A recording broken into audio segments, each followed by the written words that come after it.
Fason Radyo. Merhaba değerli dinleyicilerimiz. Bugün 29 Mart 2026 Pazar. Bakü stüdyosundan herkese merhaba. Fason Radyo'da Azerbaycan'dan Haberler programına hoş geldiniz. Ben Özlem. Mən dəyərli, bütün dinləyicilərimizi salamlayıram. Ali, notlarına bakıyorum da dün konuştuğumuz konu yine ilk sırada. Dışişleri Bakanları yine bir telefon görüşmesi yapmış. Gidişat iyi herhalde. Bəli, azadlıq.org saytının xəbərinə görə dünən də bu barədə danışmışdıq. Xarici İşlər Nazirimiz Ceyhun Bayramovla Ermənistanlı həmkarı Ararat Mirzoyan arasında yenə telefon danışığı olub. Sülh prosesi və aktual məsələlər müzakirə edilib. Süreç işliyor anlaşılan. Ama Ermenistan'ın kendi içinde de bir hareketlilik var sanırım. Seçim yaklaşıyormuş ve ortalık biraz karışık gibi. Elədir. Meydan TV-nin xəbərinə görə Ermənistanda qarşıdan gələn parlament seçkiləri öncəsi siyasi atmosfer gərginləşir. Baş nazir Nikol Paşinyan və müxalifət liderləri sosial media üzərindən bir-birlərinə qarşı ağır təhqirlər və ittihamlar səsləndirirlər. Bilirsiniz, Meydan TV müxalif bir media orqanıdır, bu cür xəbərlərə daha çox yer verir. Siyasilerin seçim öncesi birbirine hakaret etmesi. Ne kadar yabancı bir durum, hiç alışık değiliz böyle şeylere. Şaka bir yana, umarım bu gerginlik sokağa yansımaz. Şimdi notlarda dün de konuştuğumuz daha üzücü bir konuya geçiyorum.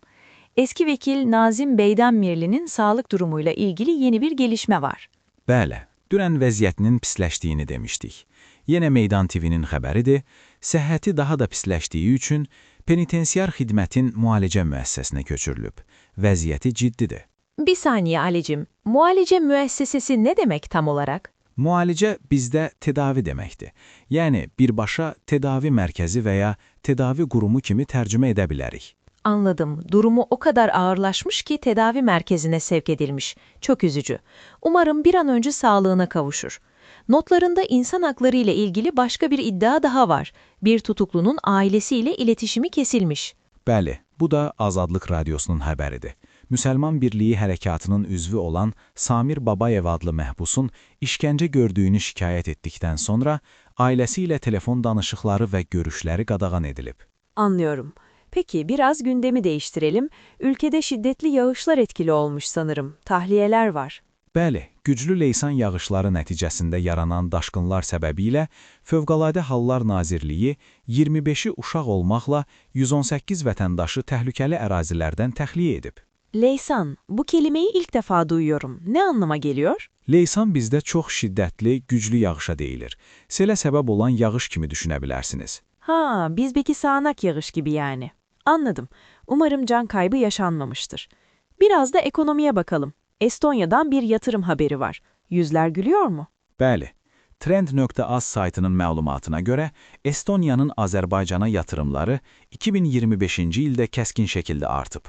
Bu, iki ölkə arasında iqtisadi əlaqələrin gücləndiyini göstərir. Güzel haber. Ama bir de petrol fiyatları meselesi var notlarında.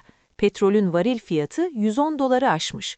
Bu size yarıyor ama bir yandan da ithal ürünlere zam olarak dönecek diyorsun. Tam olaraq elədir. Neft qiymətlərinin bu qədər yüksək olması ithal olunan malların maya dəyərini artıracaq. İqtisadçılar bunun inflyasiyaya təsir edə biləcəyini deyirlər. Bu xəbərin mənbəyi isə Meydan TV-dir. Bu hikayede bize çok tanıdık. Enerji fiyatları artınca iğneden ipliğe her şeyin fiyatı artıyor. Neyse ki günün sonunda iki tane çok güzel haberimiz var. Biri spordan, diğeri de oyuncuları sevindirecek cinsten. Bəli, əvvəlcə idmandan danışaq. Qadın güləşçilərimiz Estoniyanın paytaxtı Tallində keçirilən turnirdə böyük uğur qazanıblar. 7 idmançı ilə qatıldığımız turnirdən 5 medalla dönüblər. Harika, kızlarımızı tebrik ediyoruz. Ve gelelim son habere. Steam, Azerbaycan'daki oyuncular için fiyatları düşürebilirmiş. Bu harika bir haber. Elədir. Day.az saytının xəbərinə görə Steam regional qiymət siyasətini yeniləyir. Bu çərçivədə Azərbaycan üçün tövsiyə edilən oyun qiymətlərinin təxminən yarı-yarıya düşürülməsi gözlənilir. Gençler bayram etsin o zaman. Ali, bugünkü notlar için çok teşekkürler. Gündem yine dop doluydu. Mən təşəkkür edirəm Özlem. Fason Radyo'da Azerbaycan'dan haberlerin bugünlük sonuna geldik. Yarın yine aynı saatte buluşmak üzere, hoşça kalın.